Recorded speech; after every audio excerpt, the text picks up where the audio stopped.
Sur les hauteurs de Kinshasa, dans le quartier Pigeon, comme tous les matins, Félix Amouna s'apprête à rejoindre son bureau.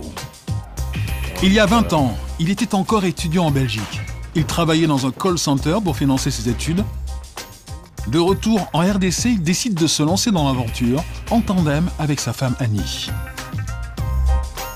C'est moi qui étais derrière elle tout le temps. Alors tu rejoins le groupe Kant. J'ai toujours été pour impliquer ma femme dans notre business personnel.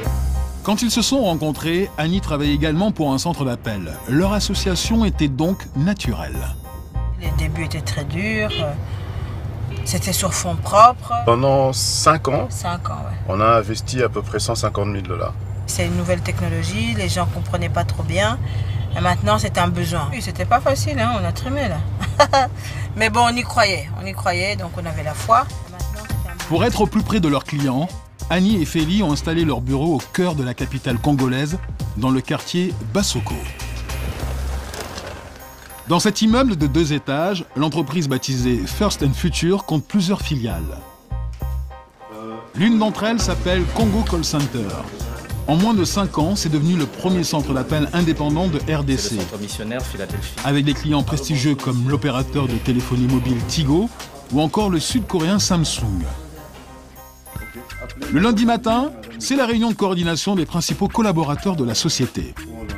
Là, on doit faire une période de test que nous allons définir également demain lorsque nous serons là. L'enjeu de cette réunion, trouver des opérateurs bilingues pour la plateforme téléphonique d'un nouveau client. Orange, on a un gros déficit en Swahili. Là, on pousse pour le Swahili, donc cette personne va être calée sur le Swahili.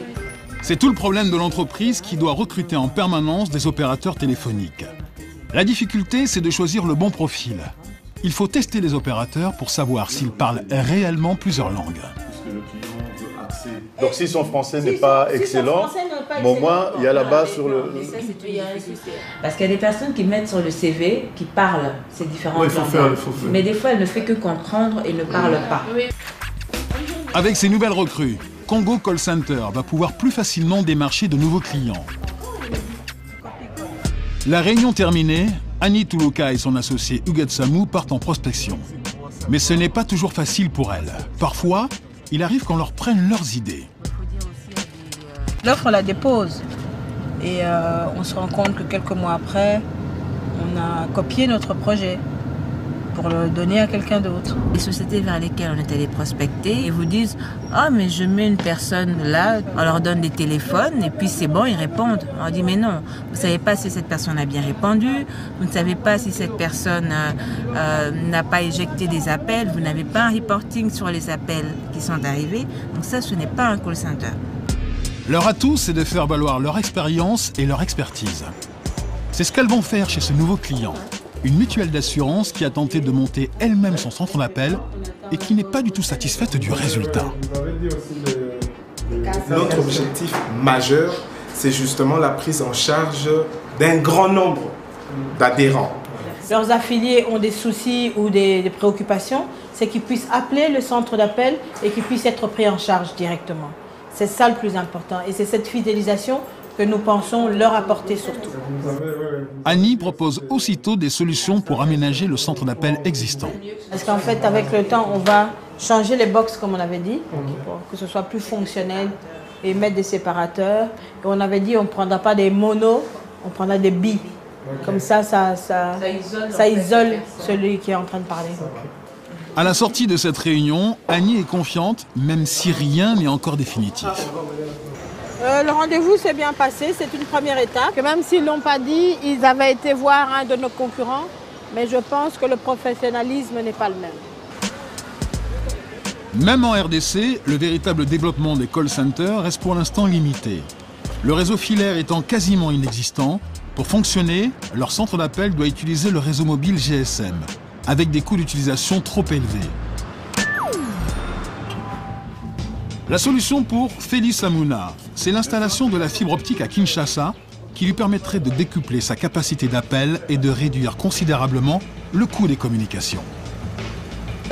Sur le GSM, la communication tourne aux alentours de 13 cents US.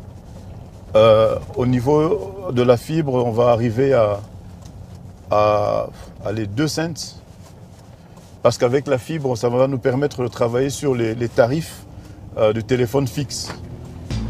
Alors, pour ne pas freiner sa croissance, Félix Amouna utilise l'une de ses filiales, une agence de pub pour gagner de nouveaux clients. Démonstration avec cette chaîne de supermarchés sud-africaine qui vient de s'installer à Kinshasa. Dans un premier temps, il leur propose une simple campagne de promotion.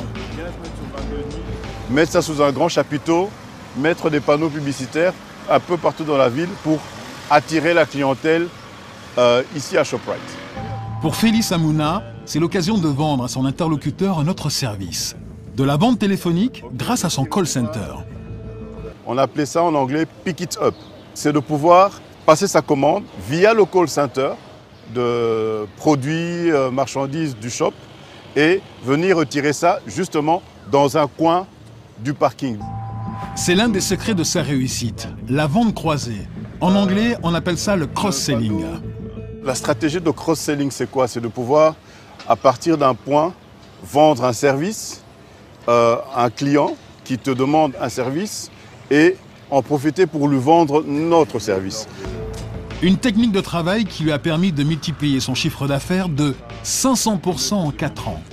First and Future détient aujourd'hui 60% du marché des call centers en RDC. L'entreprise d'Annie et Félix Amouna compte une centaine de téléopérateurs. Son chiffre d'affaires dépasse le $1 million et ses objectifs de croissance sont ambitieux. Mais pour l'instant, cette croissance est bridée tant que la fibre optique ne sera pas installée. Une fois cette étape franchie, les portes de l'international et le marché de tous les pays francophones leur seront grandes ouvertes.